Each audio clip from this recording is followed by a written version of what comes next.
Assalamualaikum warahmatullahi wabarakatuh. Kembali lagi kawan di Legenda Catur Dunia. Selamat buat pecatur putri kita Safira Devi yang berhasil mendapatkan tiket ke Piala Dunia Catur yang akan dilangsungkan di India bulan Oktober-November mendatang. Admin nggak bermaksud apa-apa, kunjungi kompas.id ini hanya ingin tunjukkan foto dari Safira Devi. Kebetulan ada beberapa foto yang dipasang di kompas.id, bukan bermaksud untuk promosi kompas.id kawan. Nah, seperti yang kalian lihat ya, wajah Safira Devi ini cantik, masih berusia 19 tahun kawan. Ya, mungkin akan menjadi idola baru kalian nanti mendatang, menggantikan Iren Karisma Sukandar ataupun Medina oleh Wardah kawan. Kalau ini nggak nampak wajahnya, satu lagi saya scroll ke bawah. Ya, cantik kawan, Safira Devi Hervezah. Asal Sleman kalau nggak salah ya. Sleman, Yogyakarta, Safira Devi ini kawan. Safira Devi ini datang di turnamen ASEAN Zonal 3.3 yang berlangsung di Mongolia ini sebagai pemain non-gelar. Pemain non-unggulan kawan. Tapi dia finish di posisi pertama dengan perolehan 7 poin. Hasil dari 6 kali menang, 2 kali remis, dan 1 kalah dengan 7 poin itu. Dan di akhir turnamen dia mendapatkan tambahan elo rating sebesar 172 elo rating kawan. Dan elo performanya sendiri sebesar 2373. Cukup besar kawan elo performanya. Dan kalau kalian lihat atau otak-atik game-game dari Safira Devi ini sangat-sangat bagus. Prosentase langkah-langkahnya cukup tinggi kawan. Rata-rata di atas 90%. Nah, salah satu game yang akan kita ulas di sini saya pilih pada babak terakhir. Melawan unggulan kelima tuan rumah seorang woman grandmaster. Langsung kita ke papan analisisnya kawan sekarang dengan tema permainan Ruy Lopez dan Safira Devi pegang hitam. Seperti biasa permainan Ruy Lopez dibuka putih dengan pion E4, ada pion E5, kuda F3, kuda C6, selanjutnya gajah B5 Ruy Lopez. Dan Safira Devi memilih permainan utama Morphy Defense. Di sini putih memilih variasi pertukaran. Gajah sikat kuda C6, pion diambil balik pion C6, kemudian putih langsung dobrak petak pusat dengan pion D4. Biasanya di posisi ini kawan, putih paling banyak rokade atau kuda C3 terlebih dahulu. Nah, opsi ketiga adalah pion D4. Dengan rokade, respon hitam paling banyak dengan pion F6. Pilihan kedua dengan gajah G4 untuk melindungi pion E5-nya. Kalau kalian memilih dengan pion F6, nah, baru sekarang pion D4. Terima saja pion E pukul pion D4. Nah, kuda ambil balik paling banyak untuk tetap menjaga menteri di atas papan. Tapi percuma kawan, pion C5 biasanya paling banyak juga dipilih oleh hitam untuk segera menukarkan menterinya seperti ini. Ambil balik dan gajah keluar ke petak G4, pion F3, gajah mundur ke petak E6, dan dilanjut dengan langkah gajah E3 oleh putih.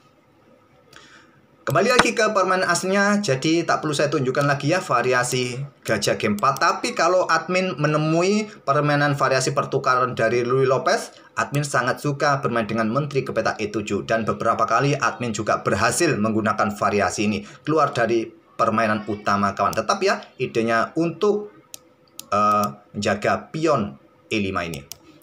Kembali lagi ke permainan aslinya kawan. Di sini tadi pion D4 langsung dipilih oleh putih. Pion E pukul pion D4, menteri ambil balik. Dengan senang hati Safira Devi menukarkan menterinya kawan. Kuda ambil balik dan langsung memainkan pion C5. Langkah bagus dari Safira Devi untuk mengusir kuda. Kuda mundur ke E2, selanjutnya gajah D7. Persiapan rokade panjang, amankan raja sesegera mungkin.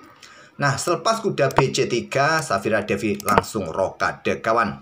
Kemudian ada gajah E3, di sini pion G6. Untuk berikan akses bagi gajah bermain di diagonal gelap panjang atau keluar ke petak H6 nanti ke depan. Kita lihat saja.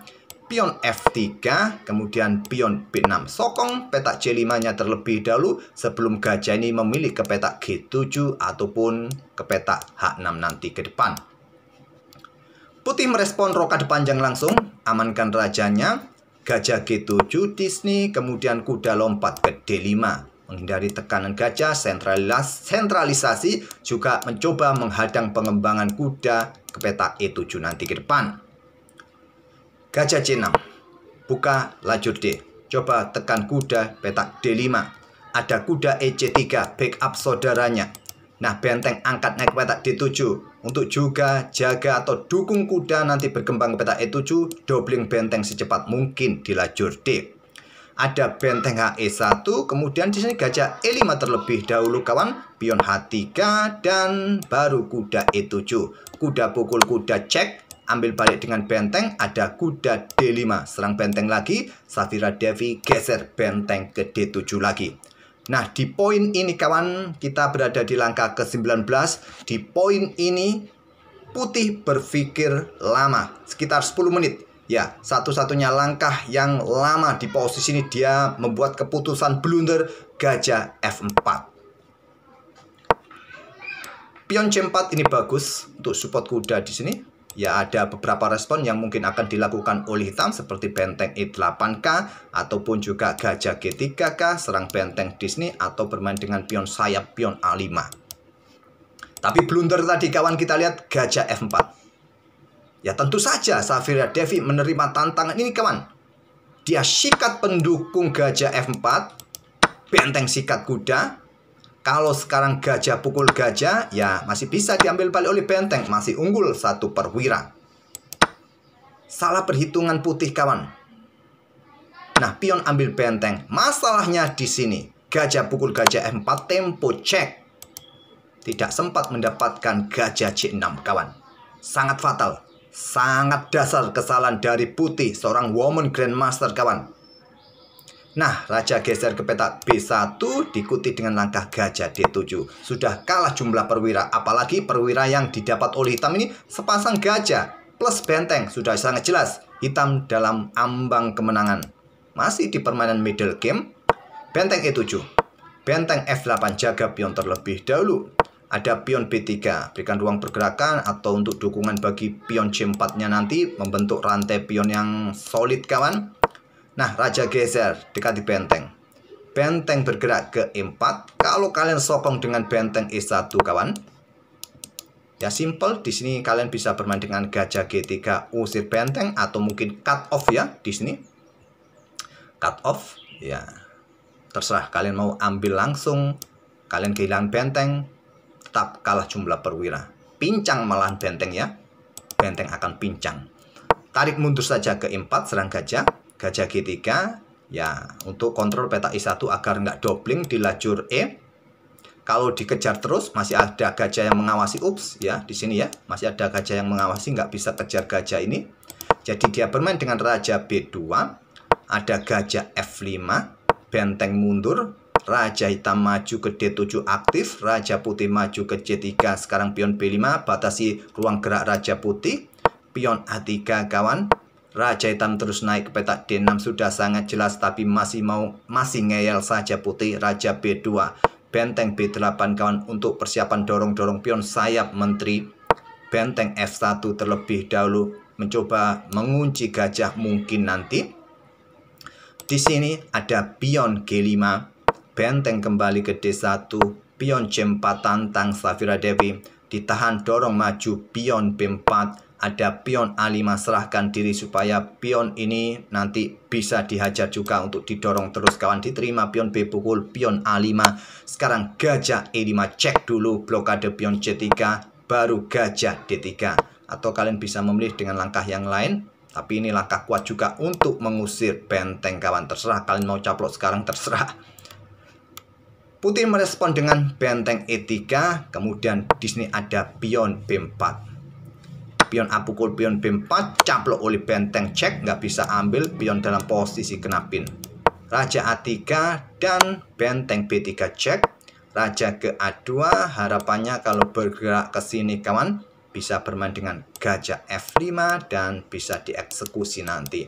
Oke, kita dapat raja ini turun saja kembali ke peta A2 dan tidak terburu-buru ambil pion C3 menggunakan benteng karena pion yang di sini berbahaya kawan. Kalau kalian caplok pion C3 menggunakan benteng bisa berakhir miss, hilang kesempatan menang kalian. Putih akan caplok gajah di sini, raja ambil dan dorong pion A6. Kalian sulit mengejarnya lagi.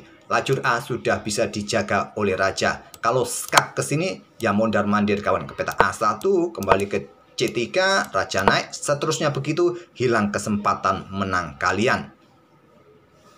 Kalau mau ambil pion menggunakan gajah saja. Ini salah satu opsi tapi bukan pilihan terkuat untuk saat ini. Nah, kalau dorong pion ini sekarang, kalian bisa bermain dengan benteng B2 cek, Raja A3. Kalau ke peta A1 ya benteng ambil pion G2 checkmate. Kalau tadi Raja bergerak ke peta A3, kalian bisa melangkah benteng B5, siap eksekusi skakmat kawan. Tapi Safira Devi memilih amankan pion terlebih dahulu, langkah kuat untuk ambil pion yang di sini. Kemudian benteng E, caplok gajah D3, benteng ambil pion A5, cek tempo. Raja geser, baru pion ambil benteng D3. Benteng ambil balik pion. Benteng ambil pion D5 menantang pertukaran, tolak benteng E3, masih belum mau menyerah. Benteng D2 coba rebut pion di sini, dorong maju. Benteng H2 coba rebut pion yang di sini. Benteng D3 cek. Raja geser ke E6, akhirnya Woman Grandmaster Mongolia ini menyerah di langkah ke-44. Bisa dibilang beruntung, ya beruntung, tapi kalau kita melihat keakuratan langkah dari Safira Devi ini sangat tinggi kawan, 96,3%, sangat-sangat tinggi. Oke, itulah salah satu game dari permainan Safira Devi. Sedangkan pecatur-pecatur pria kita, Yosef Taher finish di posisi ke-10 kawan. Adapun Nayaka Budi Dharma finish di posisi ke-15, Satria Duta finish di posisi 18, dan Novrendra finish di posisi 24. Oke, itulah sedikit info dari turnamen yang ada di Mongolia. Sekali lagi selamat buat Safira Devi. Dan kita akan bertemu di video-video berikutnya. Terima kasih. Wassalamualaikum warahmatullahi wabarakatuh.